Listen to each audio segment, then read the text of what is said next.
तीसरे अध्याय में कर्म के महत्व को लेकर के, कर्म की अनिवार्यता को लेकर के चर्चा चल रही है। 3 स्तरों पर भगवान श्री कृष्ण ने तर्क दिए।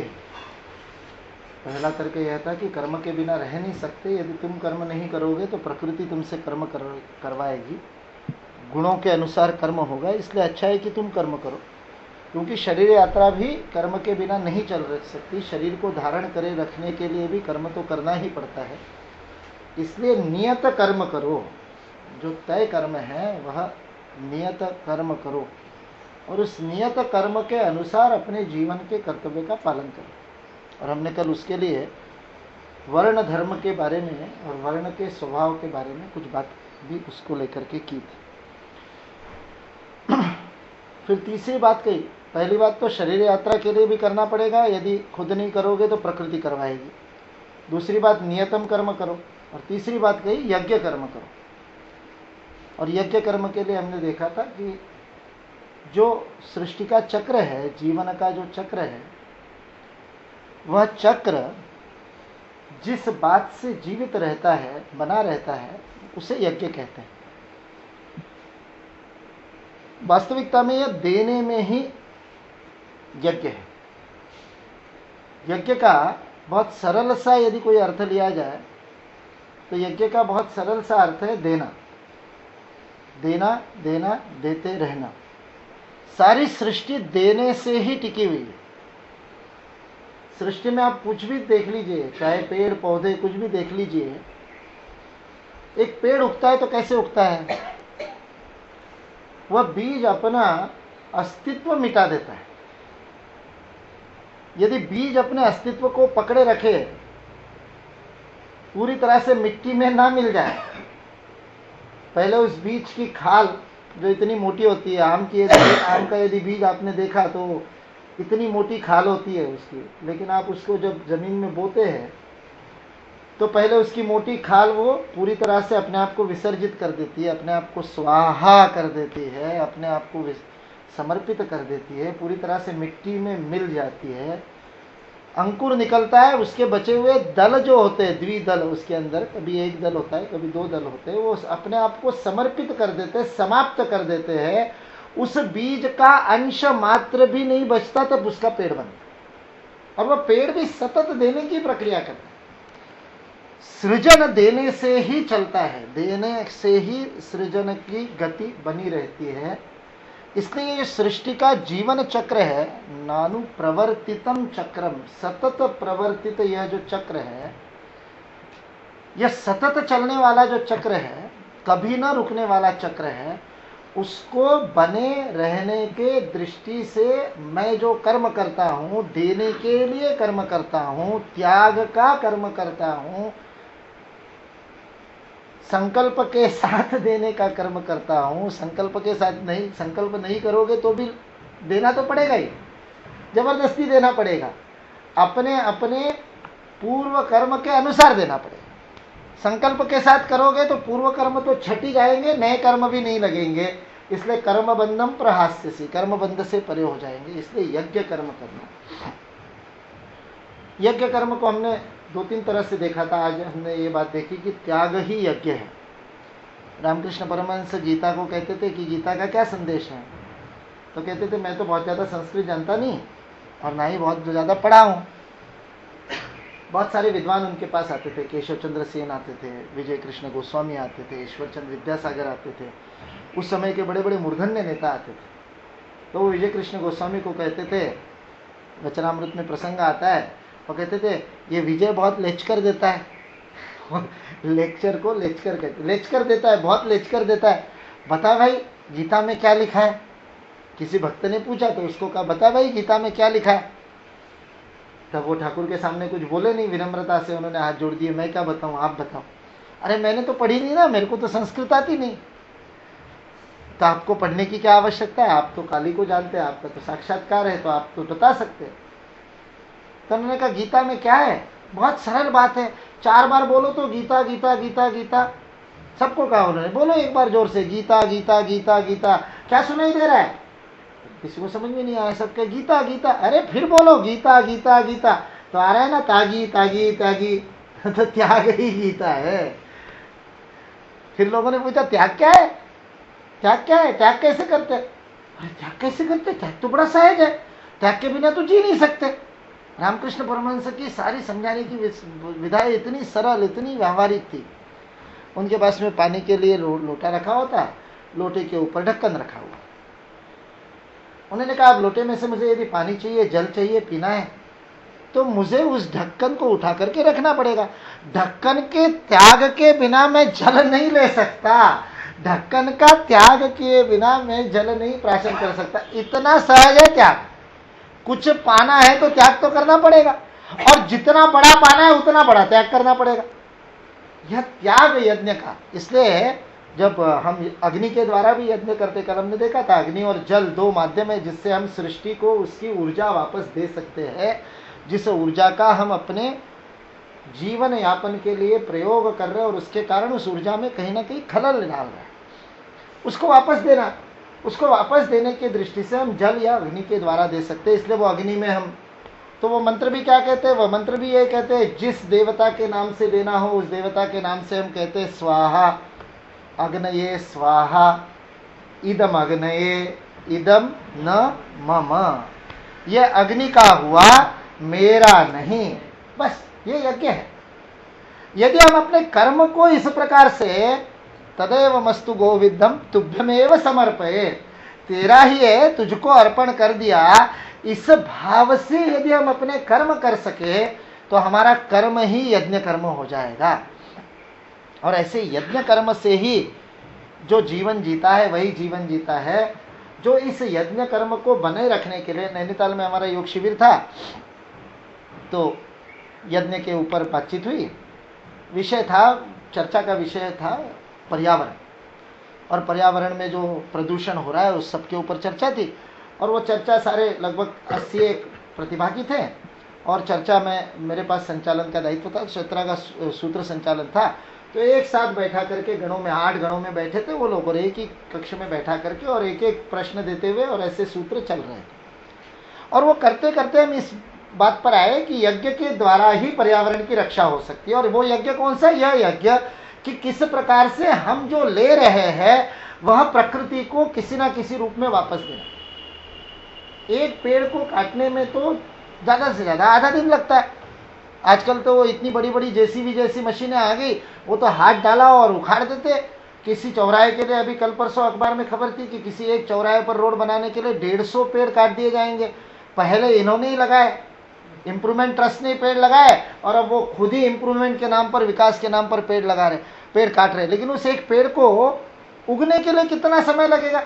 तो जो मैं ले रहा हूं वो सृष्टि को वापस दे रहा हूं कि नहीं दे रहा हूं, यह अपने जीवन में इसका भान रखना। और यदि ये करना है तो उसके लिए दोनों स्तरों पर काम करना पड़ेगा। लेना भी कम करना पड़ेगा और देना बढ़ाना पड़ेगा, तब शायद गणित कहीं बैठ जाए। अन्यथा अभी तक हमने इतना ले लिया है बिना जाने अनजाने में, अपने पूरे प्रयोजन के लिए, अपने जीवित रहने के लिए। आजकल हम इतनी ऊर्जा का उपयोग करते हैं बिजली के रूप में। आधे घंटे के लिए बिजली चली जाए तो हम सो नहीं पाते हैं, हमारी सारी परेशानी हो जाती है, बिजली के बिना रह नहीं पाते हैं। ऐसी स्थिति हो गई, इतने ऊर्जा पर हम निर्भर हो गए। इस इतने 1 घंटे जो पंखा चल रहा है, उस 1 घंटे पंखे चलने के लिए, उस बिजली के निर्माण के लिए कितना कितना पृथ्वी का शोषण हो रहा है। दोहन नहीं, शोषण। कितना जल इस्तेमाल होता है, कितना कोयला इस्तेमाल होता है, और वो कोयला कितने लाख वर्षों में बना होगा, कितने लाख वर्ष पूर्व जाकर के, और वो पेड़ अंदर दब गए और वहां जल गए, और कोई ज्वालामुखी फटा, कुछ अंदर हुआ, और वो कोयला हम तो खोदे जा रहे, निकाले जा रहे और बेचे जा रहे उस खनिज संपदा को। और उसके बदले में हम सृष्टि को क्या दे रहे हैं? इसलिए यज्ञ हो नहीं रहा। इस प्रकार से बात चली। और फिर जब यज्ञ हो गया तो मैंने कहा चलो बताइए, यज्ञ समझ में आया हो तो आप कोई उदाहरण दीजिए। तो गोवा से एक बहना आई थी, तो उस बहना ने बड़ा सुंदर उदाहरण दिया, मैं कभी भूलता नहीं यज्ञ का उदाहरण। मैंने कहा यज्ञ भैया बहुत सरल है, यज्ञ करना बहुत सरल है। मैंने कहा बताइए, उदाहरण बताइए, कोई अपने जीवन का उदाहरण बताइए कि हम यज्ञ करते हैं, हमारा कर्म यज्ञ का होता है, ऐसा कोई उदाहरण बताइए। तो उन्होंने कहा देखो यहाँ पर जो अभी हमारी यहाँ व्यवस्था है, नैनीताल में एक स्कूल में व्यवस्था थी, कुछ कम व्यवस्थाएं थी। भाई लोग तो जंगल ही जाते थे शौच आदि के लिए, बहनों के लिए 2 शौचालय थे सिर्फ। उन शौचालयों में भी ऊपर की टंकी और नल ऐसी व्यवस्था नहीं थी, बाहर ड्रम भरे रहते थे, उसमें से बाल्टी भर के रखनी पड़ती थी। तो वो कहती है कि मैं जब शौच के लिए गई तो मेरे लिए बाल्टी भरी हुई थी, इसलिए मेरा शौच होने के बाद मैं वापस बाल्टी भर करके रख देती हूँ, ये यज्ञ हो गया। और यदि मैं बाल्टी भर करके नहीं रखती हूँ तो यज्ञ नहीं हुआ। यदि मेरे लिए पहले से भरी हुई नहीं भी हो तो मेरे आने वाले वक्त के लिए मैं भर के रखती हूँ तो मेरा डबल यज्ञ हो गया। यदि मेरे लिए पहले से भरी हुई है और मैं भर के रखती हूँ तो मैंने तो केवल जो लिया वही वापस दिया, और यदि मैंने नहीं भर के रखा तो जो लिया वो भी वापस नहीं दिया। इतना सरल सा यज्ञ का इतना अद्भुत सुंदर स्पष्टीकरण मैं कभी नहीं भूलता। 1993 की घटना है, लेकिन मेरे को हमेशा याद रहती है कि यज्ञ इतना सरल है। सृष्टि से हम ले रहे हैं, समाज से हम ले रहे हैं, राष्ट्र से हम ले रहे हैं, परिवार से ले रहे हैं, सबसे हमको मिल रहा है, लगातार मिल रहा है। कितने दिनों से हम ले ही रहे हैं। उस लेने को देने की प्रक्रिया में परिवर्तित करना, उस भाव के साथ करना। कई बार तो कर्म वही होता है, केवल भाव बदलने की बात होती है। एक कहानी अक्सर मैं शिविरों के आहुति सत्र में बताता हूँ। शिविरों का जो अंतिम सत्र होता है उसको हम आहुति सत्र कहते हैं, खास करके कार्यकर्ताओं के शिविरों का। और उसमें आहुति की अपेक्षा करते हैं कि आप अपना समय दीजिए, आप अपना तन मन धन पूर्वक आहुति दीजिए।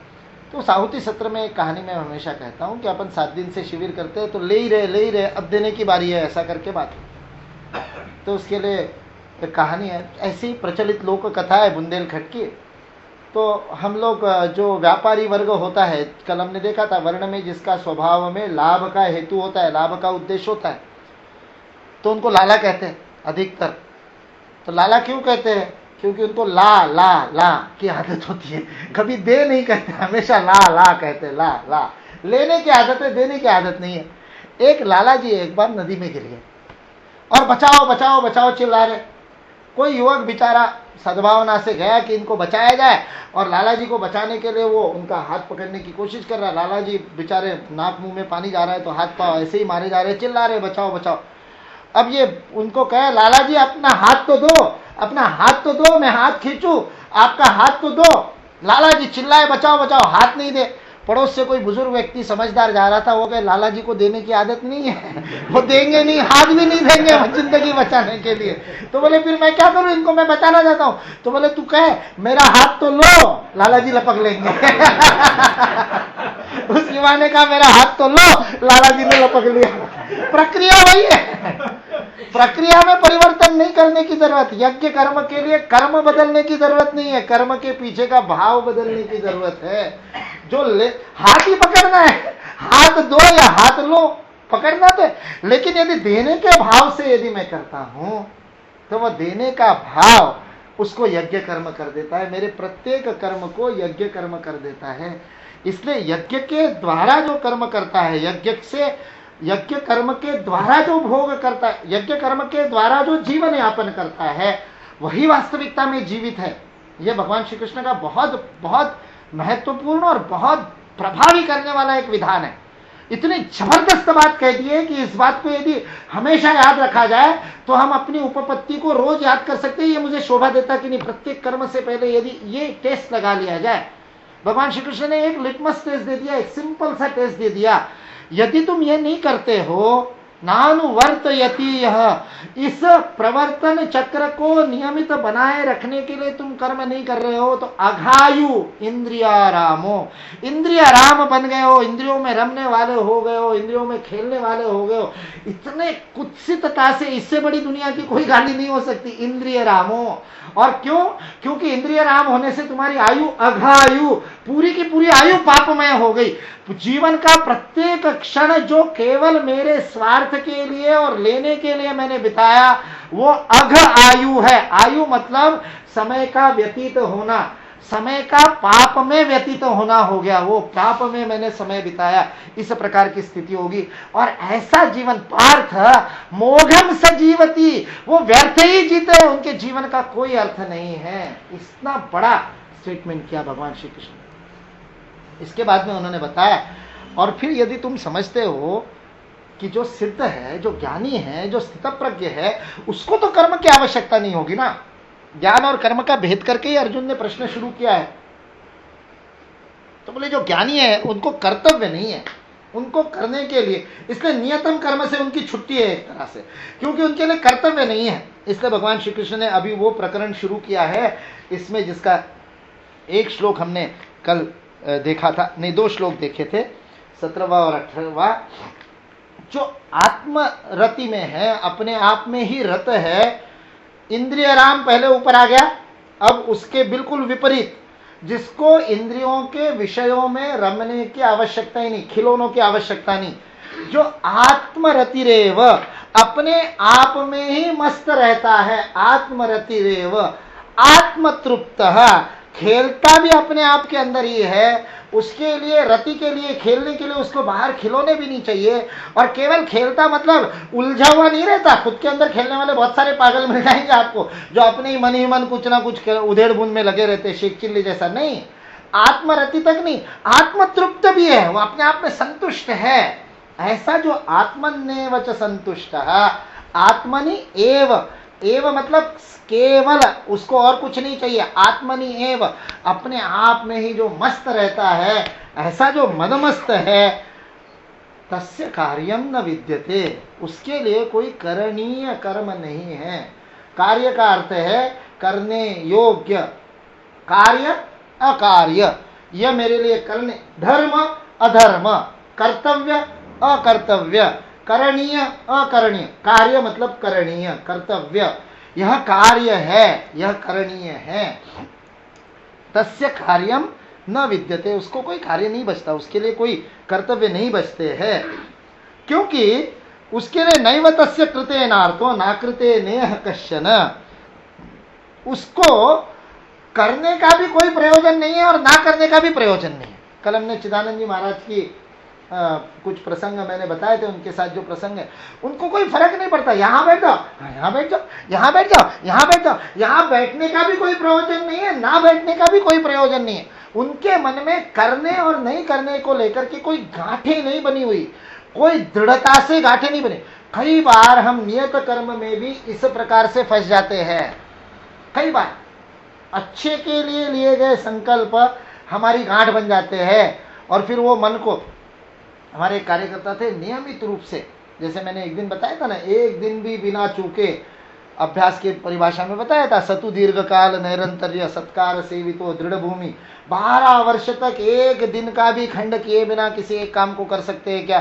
तो हमारे एक कार्यकर्ता नियमित रूप से, पुणे के कार्यकर्ता थे, वो नियमित रूप से योगाभ्यास करते थे, नियमित रूप से, कभी खंड नहीं पड़ा उनके योगाभ्यास में, रोज 1 घंटा आसन प्राणायाम ध्यान आदि सारा उनका 1 घंटे का पैकेज था, कभी नहीं छूटता था, बढ़िया ढंग से। और बताते थे, मैं उस बार कन्याकुमारी गया था 1990 में, तब से कर रहा हूँ, 12-13 साल हो गए मुकुल जी, कभी नहीं चुका। और वो जो आपने बताया था ना, वो मेरे को याद है कि एक दिन त्रिकोणासन करो, दूसरे दिन अर्धचक्रासन करो, मैंने अपने सेट बना रखे पूरा व्यवस्थित।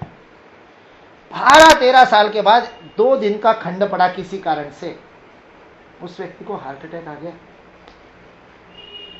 इस सदमे से कि मेरा नियम टूट गया। मैंने कहा क्या हुआ? जब उनसे मैं मिलने गया तो मैंने कहा क्या हुआ? तो बोले नहीं, एक दिन योग नहीं किया तो ऐसा लगा सारा शरीर भारी हो गया, तो योग हो ही नहीं रहा है। मैंने कहा आपका 12 साल योग नहीं हुआ, फिर यदि योग की भी आदत पड़ जाए, एडिक्शन, उसके अभी व्यसन हो गया, अच्छे कामों का भी हमको व्यसन हो जाता है, व्यसन नहीं होना चाहिए। इसलिए दोनों बातें कही, नैव तस्य कृते नार्थो, करने का भी कोई अर्थ, उसके पीछे का प्रयोजन, उसके पीछे का उद्देश्य, ऐसा उसका कोई गांठ नहीं है। नाकृते नेह कश्चन, न करने के पीछे भी नहीं, किसी दिन नहीं हुआ तो ज्यादा डिस्टर्ब नहीं होता है, रोज करता है, नियम से करता है, व्यवस्थित करता है, बिना चूके करता है, लेकिन उसमें उलझ नहीं जाता, उसमें फंस नहीं जाता। इसलिए व्यसन केवल बुरी बातों का नहीं, अच्छी बातों का भी लग सकता है। इसका मूल क्या है? उसके मन में गांठ क्यों नहीं होती?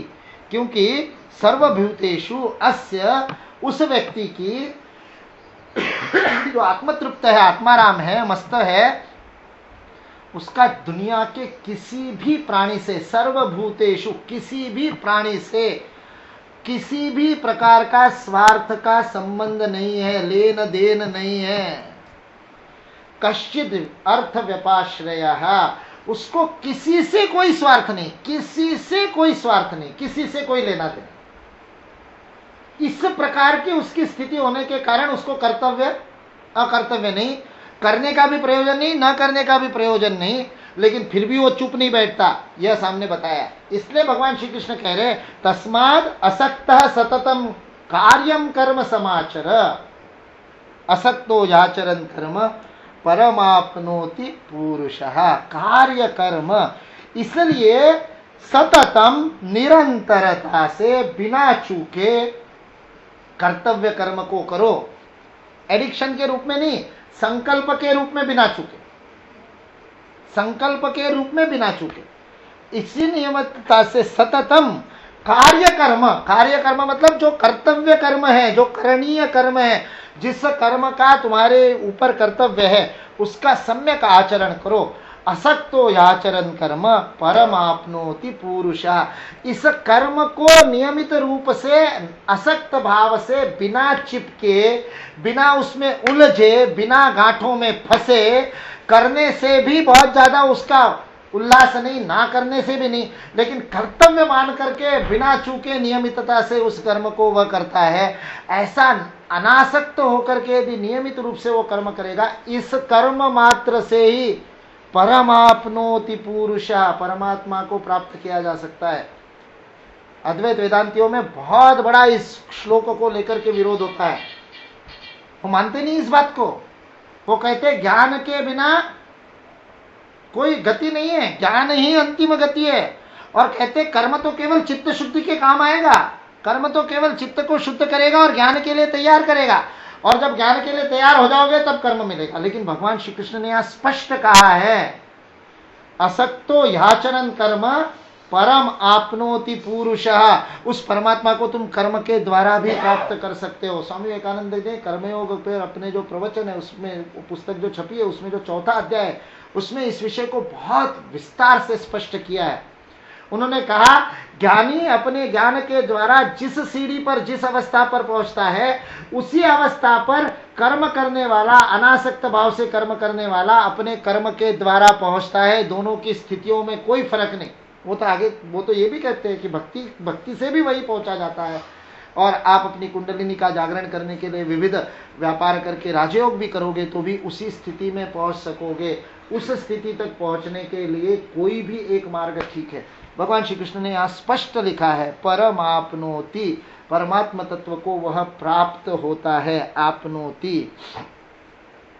और इसलिए उन्होंने उदाहरण भी दिए। भगवद गीता में उदाहरण नहीं आए, विभूति योग में बहुत सारी बातों में उन्होंने कहा है ये भी मैं हूँ, ये भी मैं हूँ, जिसमें अर्जुन का भी नाम है, धनुर्धरों में मैं अर्जुन हूँ, ये भी कहा है, ऐसा सारा फलाने में मैं हूँ, ये सारा उन्होंने बताया विभूति का। लेकिन बाकी उदाहरण नहीं दिए, बहुत सारे खुद के उदाहरण दिए सब जगह पर भगवान श्री कृष्ण ने। मैं जब शुरुआत में भगवद गीता मैंने पढ़ना शुरू किया था नया, तब मैं यहीं नागपुर में हमारे केंद्र में ही कुछ बड़े विद्वान आए थे, तो उनके साथ मैंने बात किया था। मैंने कहा आप कहते हो कि भगवद गीता अहंकार को समाप्त करने के लिए है, और सबसे बड़ा अहंकारी तो श्री कृष्ण है। सारी भगवद गीता में मैं के अलावा कुछ किया ही नहीं, सब जगह अपने ही उदाहरण दिए, अपने अलावा कोई उदाहरण नहीं दिया। ये वास्तविकता है, उन्होंने कोई उदाहरण नहीं दिया अपने अलावा। लेकिन वो जो है चिन्मयानंद जी इसको बहुत सुंदर उसको खोल के बताते हैं हमको। वो कहते हैं कि वो कृष्ण का जो मैं है, वह कृष्ण का मैं शरीर बोध का मैं नहीं है, वह वासुदेव बोध का मैं है, वह उनके वो ईश्वर रूप से किए गए बोध का मैं है। इस कारण से उनका उदाहरण, इसलिए तस्माद असक्त सततम, इस प्रकार का कार्य करो। यहाँ पर भगवान श्री कृष्ण ने पहली बार उदाहरण दिया है कि ऐसे अनासक्त भाव से कर्म करके जिन्होंने परमात्म तत्व को प्राप्त किया, ऐसे व्यक्ति का नाम लिया जनक। जनक आदि ऐसा कहा है। जनक आदि लोगों ने कर्म नहीं वही संसिद्धिम, कर्म के द्वारा ही संसिद्धिम, पूर्ण सिद्धि को प्राप्त किया, सम्यक सिद्धि को प्राप्त किया। केवल सिद्धि को नहीं, परमात्मा को प्राप्त करने वाली परम सिद्धि को संसिद्धि कहा है। यहाँ पर संसिद्धि का अर्थ है फाइनल, छोटी मोटी रास्ते की सिद्धियां नहीं, एकदम अल्टीमेट ईश्वर को उन्होंने प्राप्त कर लिया। कर्मणि इव, कर्म के द्वारा ही, बहुत ठोक करके कहा। ऐसे जनकादि लोग हैं जिन्होंने आस्थिका, ये है, अपने आप में उन्होंने अपने आप को प्रतिष्ठित किया है, स्थित किया है, एस्टेब्लिश किया है अपने इस कर्म के द्वारा ही अंतिम सत्य में। वह भी लोक संग्रह में वापी संपर्शम कर्तुम अर्हसि। लोक संग्रह का ध्यान रख करके वो भी कर्म करते हैं, लोगों के लिए उदाहरण के रूप में, लोगों को इस मार्ग पर संग्रहित करने के लिए, इस मार्ग पर लगाने के लिए, लोग उसका आचरण करें, उनके पीछे चले, इसलिए ऐसे जनक आदि जैसे लोग हैं वह भी इस प्रकार का आचरण करते हैं, कर्म करते हैं। वो भी कर्म से भागते नहीं हैं। या जनक के नाम कई जगह पर आते हैं, रामायण में भी जनक आता है, महाभारत में भी आता है जनक के कई जगह पर। तो दो प्रकार की मान्यताएं हैं। एक तो मान्यता यह है कि जनक नाम का कोई एक पद के रूप में जनक को स्थापित किया होगा और जो उस स्थिति तक पहुंच जाता है उसको जनक कहते होंगे। एक मान्यता यह है कि जो राज्य था विदेह का, उस राज्य के जितने राजा थे उन सब राजाओं को जनक कहा जाता था। तो ये विदेह राज जनक था, कोई क्षीरध्वज जनक था, ऐसे अलग अलग जनकों के नाम आते हैं। जो याज्ञवल्क्य वाला है वो क्षीरध्वज जनक है, जो ये अपना सीता के पिता है, वो उनका नाम विदेह राज जनक के रूप में आता है। ये भी एक मान्यता है, विद्वानों में इस बात को लेकर के भेद है। लेकिन कृष्ण ने किस जनक का उदाहरण दिया, तो ये माना जाता है कि याज्ञवल्क्य वाला जनक यह है, अवधूत गीता वाला जनक यह है, अष्टावक्र गीता वाला जनक यह है। अष्टावक्र जिसकी सभा में जाकर के अष्टावक्र ने, उस जनक का यह उदाहरण दिया जा रहा है कि राजा होते हुए भी, राजा के कर्तव्य कर्म का पालन करते हुए वह परम स्थिति में प्राप्त हुआ था, ऐसा जनक। तो भगवान श्री कृष्ण कह रहे हैं कि ऐसी जिसकी स्थिति है, जिसको कोई कर्तव्य नहीं, कोई कुछ करने की जरूरत नहीं, जिसके करने का भी प्रयोजन नहीं, ना करने का भी प्रयोजन नहीं, उससे पहले उन्होंने उसके आगे वाले श्लोक में 22 वाले श्लोक में उन्होंने कहा नान वाप्तम अवाप्तव्यम, उसको कोई प्राप्त करने के लिए भी कुछ बचा नहीं है और प्राप्त नहीं करना है ऐसा भी नहीं। ऐसा प्रकार जो सारे प्राप्त करने मिलने लोभ के परे जा चुका है, ऐसा व्यक्ति होते हुए भी वह कर्म करता है। किस लिए करता है? लोक संग्रह के लिए कर्म करता है। ये एक अद्भुत संकल्पना है। और खास करके हम लोग जो राष्ट्र कार्य में लगे, समाज कार्य में लगे, हमारे लिए तो ये बहुत बड़ा उदाहरण है। हमारा कर्म लोक संग्रह के लिए तो कर्म करना ही पड़ेगा, इसलिए बिना कर्म के बैठ नहीं सकते। कर्तव्य नहीं होगा तब भी कर्म करना पड़ेगा। अभी तो हमारे पास कर्तव्य भी बहुत है, कर्तव्य समाप्त होने पर भी करना पड़ेगा। क्यों? क्योंकि आगे वाले श्लोक में कहा यद्यत आचरति श्रेष्ठः तत्तत् एव इतरो जनः। जिस प्रकार से श्रेष्ठ लोग समाज में जिनकी प्रतिष्ठा है, ऐसे लोग जिस प्रकार से कार्य करते हैं, उनके देखा देखी उनके जैसे ही बाकी लोग भी काम करते हैं, उनके पीछे पीछे जाते हैं। सयत प्रमाणम कुरुते लोकस्तदनुवर्तते। वो जिस प्रकार से करते हैं वैसे ही बाकी लोग करने लगते हैं। उनको तो फर्क नहीं पड़ता। भगवान बुद्ध के जातक कथाओं में कहानी आती है, भगवान बुद्ध के जीवन में आती है कथा कि वो जब भिक्षा मांगने के लिए जाते थे तो एक घर में जाकर के भिक्षा मांगते थे। उस घर में जो मिल गया कटोरे में, उस भिक्षा को प्राशन करते थे।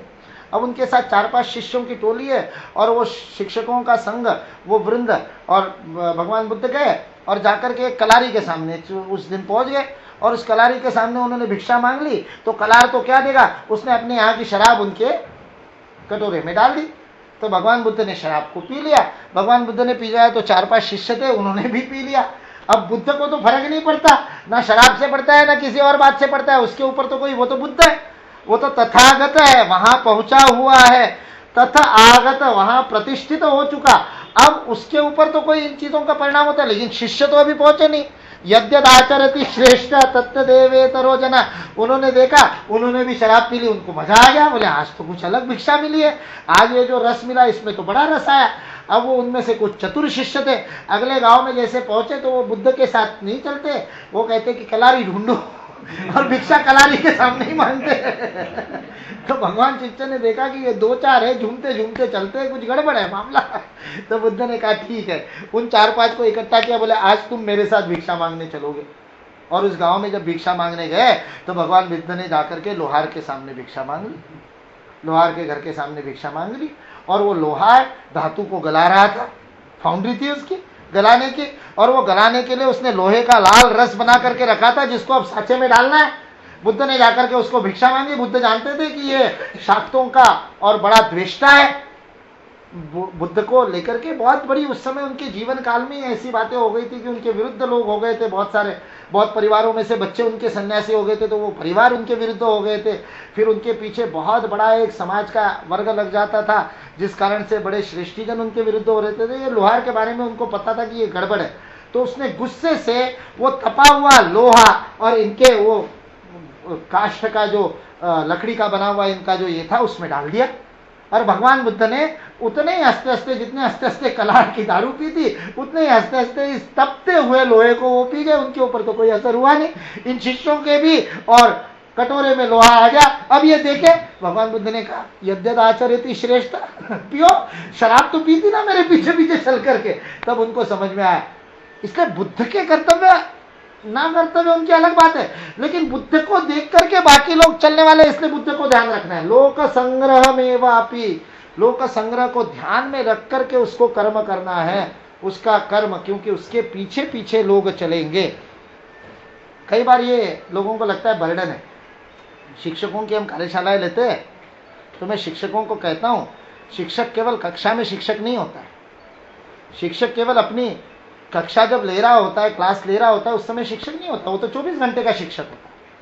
वो बाजार में खड़ा है, तो उस बाजार में उसका कोई स्टूडेंट आकर के उसको मिलेगा, तो वहां पर आकर के भी उसके पैर छुएगा, या पैर नहीं भी छुएगा तो मैडम गुड मॉर्निंग। आजकल के बच्चे कहेंगे मैडम गुड मॉर्निंग। तो इसलिए एक शिक्षक को 24 घंटे ध्यान रखना पड़ता है कि स्टूडेंट्स मेरे को देख रहे हैं। वो बाजार में भी ऐसा कोई काम नहीं कर सकता जिसके कारण स्टूडेंट की नजरों में गिर जाए, क्योंकि उसको पता नहीं है, हजार आंखों से लोग उसको देख रहे हैं। एकनाथ जी देवेंद्रतियों को प्रशिक्षण देते समय बताया करते थे, आप 2 आंखों से दुनिया को देखते, दुनिया 1000 आंखों से आपको देखती है। तो मैंने कहा शिक्षक को, एक शिक्षक ने कहा आप इसको अच्छा मानते हो? जोधपुर के एक मिशनरी स्कूल में मैं वहाँ के शिक्षकों के लिए कक्षा ले रहा था, तो उन शिक्षकों में से एक मैडम ने कहा आप इसको अच्छा मानते हो? हमारा तो जीना हराम कर दिया है, हम पिक्चर देखने जाते हैं तो वहाँ भी कोई ना कोई स्टूडेंट मिल जाता है, हम तो सोच करके जाना पड़ता है कि ये पिक्चर देख रहे हैं, इसका कोई असर तो नहीं होगा।